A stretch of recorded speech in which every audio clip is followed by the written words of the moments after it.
Semakin fenomenal ceritanya, semakin sakit kejiwaannya. Mengapa? Karena itu menunjukkan kebutuhan psikologis yang semakin dalam yang tidak terpenuhi. Jadi karena dia tidak bisa memenuhi keinginannya di realitas, maka dia mencoba memenuhi kebutuhan psikologisnya dengan membuat hayalan-hayalan semacam itu. Jadi dia menyenang-nyenangkan sendiri. Jadi semacam masturbasi psikologis. Nah itu. Ini video melanjutkan topik yang kemarin bahwa klan Habib Alwi itu mengidap gila genetis atau gangguan jiwa genetis yang diturunkan dari leluhur-leluhurnya akibat dari akumulasi perilaku, pola konsumsi, pola pikiran yang kemarin sudah saya jelaskan akibat dari pertemuan situasi internal dan situasi eksternal di Hadramaut. Untuk selengkapnya silakan mengacu pada video sebelumnya mengenai basis datanya. Di sini saya mau memberikan gambaran-gambaran umum sembari menunggu buka puasa. Tentu ini hanya bersifat cicil menyicil ya. Tidak bisa secara keseluruhan, komprehensif, holistik, tuntas dijelaskan di dalam video ini. Jadi ketika kita membaca pola perilaku klan Habib Alwi itu, kita melihat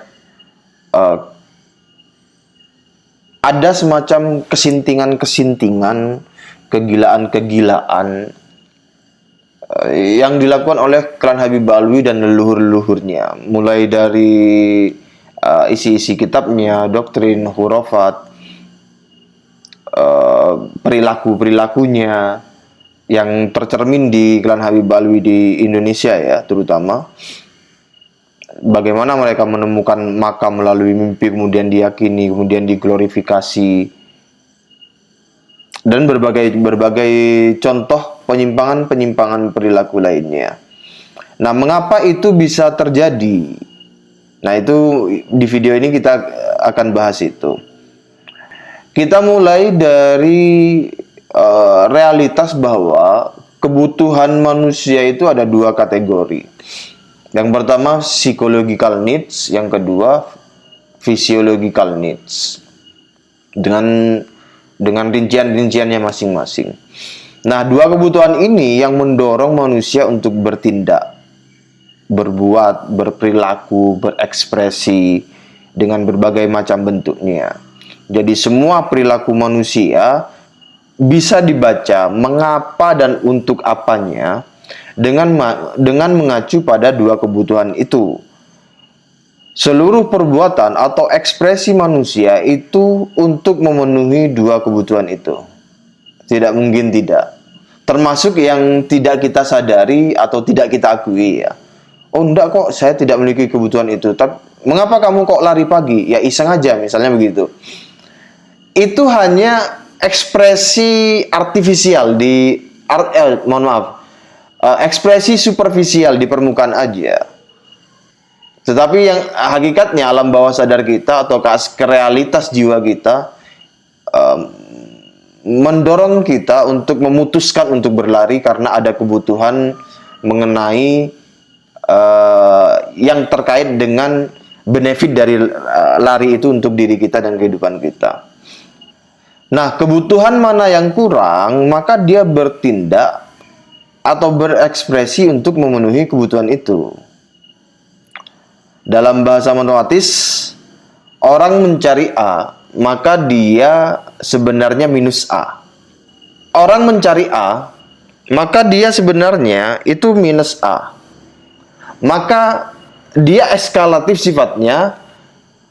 Orang yang semakin kencang, semakin kuat, semakin keras mencari A, maka dia semakin dalam minus tentang kepemilikan faktor A itu.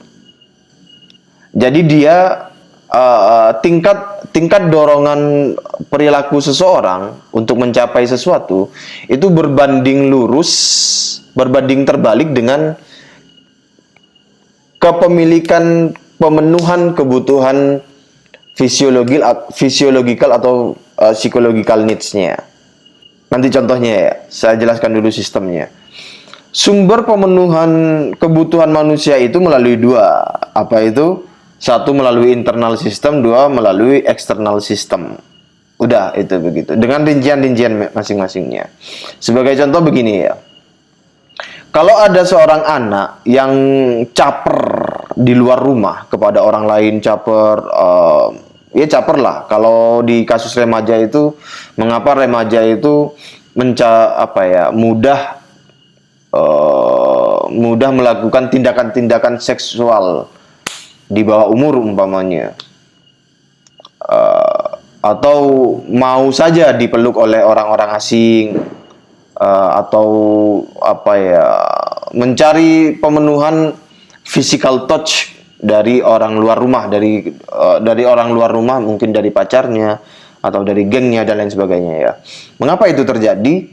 Karena di internal sistemnya, di rumahnya, dia tidak memperoleh itu dari orang tuanya atau dari keluarganya. Semakin anak itu berlari dari rumah, maka semakin minus keadaan di rumah itu bagi dia, bagi pemenuhan kebutuhan dia. Begitu. Itu sebagai contohnya ya. Maka anak itu mencari pemenuhan kebutuhan psikologisnya dari external system, dari lingkungan sosial luar rumahnya. Itu sebagai contoh. Tentu contoh-contoh lain bisa kita bedah ya. Nah, mari kita masuk ke contoh bagaimana klan Habib Alwi itu. Sebagai contoh ya, ada cerita leluhur klan Habib Alwi itu menurunkan hujan susu. Peristiwa hujan susu itu kan fenomenal kan, hujan susu. Artinya semakin dia fenomenal, maka dia semakin minus di dalam di dalam keadaan psychological needs-nya. Jadi dia semakin besar hayalan, imajinasi sintingnya itu, maka itu menunjukkan semakin minus, semakin tidak terpenuhinya kebutuhan psikologisnya atau hasrat-hasratnya itu. Artinya dia pengen banget susu, tapi lingkungan realitasnya tidak bisa memenuhi kebutuhan susu itu. Akhirnya dia escape from the reality dengan cara membuat atau berhayal cerita-cerita semacam itu. Jadi karena dia tidak bisa memenuhi keinginannya di realitas, maka dia mencoba memenuhi kebutuhan psikologisnya dengan membuat hayalan-hayalan semacam itu. Jadi dia menyenang-nyenangkan sendiri. Jadi semacam masturbasi psikologis. Nah itu hujan susu. Kemudian ada cerita juga yang kalau anak-anak kecil di Hadramaut itu, kalau lompat dari suatu ketinggian dengan menyebut nama seseorang, maka dia tidak akan mengalami patah tulang atau luka atau cedera-cedera lainnya. Jadi kemudian nama si Habib itu menjadi mainan bagi anak-anak untuk lompat, jatuh dari ketinggian tertentu dengan tetap selamat begitu. Nah, di situ apa sih? Dari cerita itu apa yang dia inginkan? Yang dia inginkan adalah hiburan, rekreasi, efek rekreasi. Rekreasi yang tidak cerita hurafat itu mengandung pemenuhan rekreasi. Artinya aslinya di realitas klan Habib Alwi itu tidak ada sumber rekreasi atau hiburan bagi mereka, dan itu bisa kita lihat dari bagaimana situasi dan kondisi di Tarim Hadramaut yang memang miskin, kering kerontang, tandus.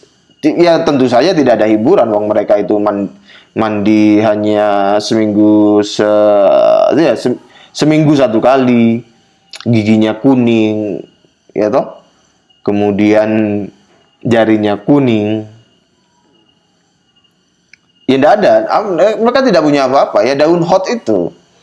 Jadi sebagaimana kemarin saya jelaskan, mereka miskin, lapar, mencari makanan tidak ada, adanya daun hot. Maka dia konsumsi daun hot.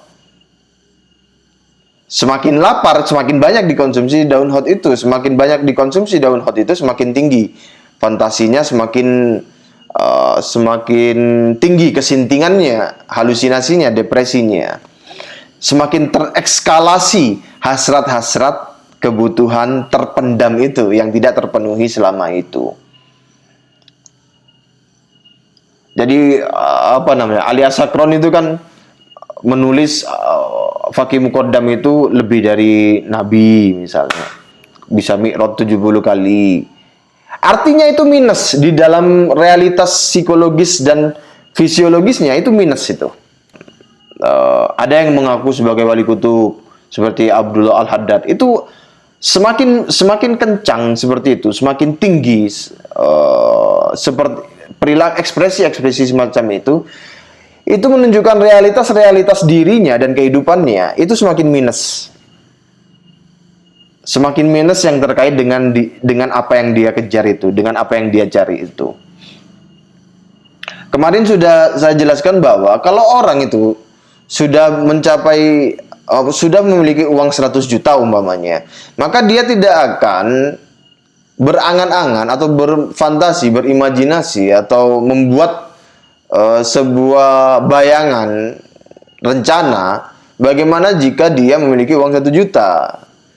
Atau bagaimana jika dia memiliki uang 10 juta. Tidak mungkin itu dilakukan. Kenapa? Karena sudah terpenuhi. Bahkan surpassing. Bahkan melebihi dari itu ke realitasnya. Realitasnya sudah di 100 juta. Tidak mungkin dia akan membayangkan 10 juta itu. Yang dia bayangkan, orang yang 100 juta levelnya akan membayangkan, akan mengejar ke 100 juta. Nah, begitulah kalau Habib Alwi itu. Semakin dia membayangkan tinggi seperti itu, artinya itu semakin menunjukkan semakin dalam rasa sakit yang dia idap di kejiwaannya. Semakin fenomenal ceritanya, semakin sakit kejiwaannya. Mengapa? Karena itu menunjukkan kebutuhan psikologis yang semakin dalam yang tidak terpenuhi.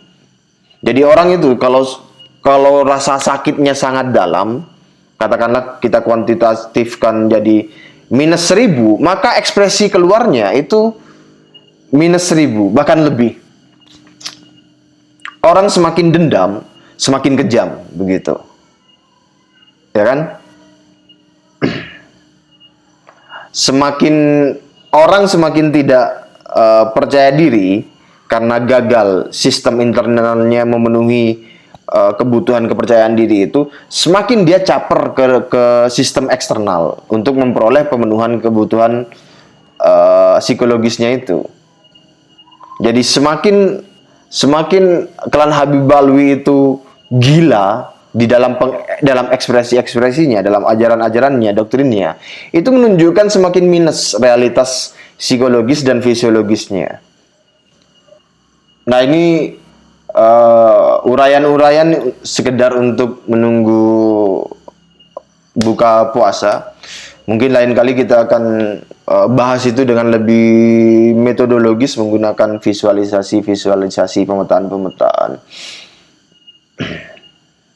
Tapi begitu, semakin kalau orang sistem internalnya sudah mampu memenuhi kebutuhan psikologisnya, dia ke sistem eksternal, dia akan antang-antang aja. Tapi kalau orang sistem internalnya itu gagal memenuhi kebutuhan psikologisnya, maka dia akan mencari keterpenuhan kebutuhan psikologisnya ke sistem eksternal. Itulah mengapa kita bisa melihat perilaku anak-anak kecil yang caper biasa ya. Ada tingkatan-tingkatannya, tapi ada yang caper lebay, seperti Kori Bangladesh itu. Kori Bangladesh. Kemudian ya Habib itu semuanya begitu. Jadi di situ kalau mau menghabisi klan Habib Alwi itu sebenarnya tidak repot-repot. Menghabisi kejiwaannya itu tidak repot-repot.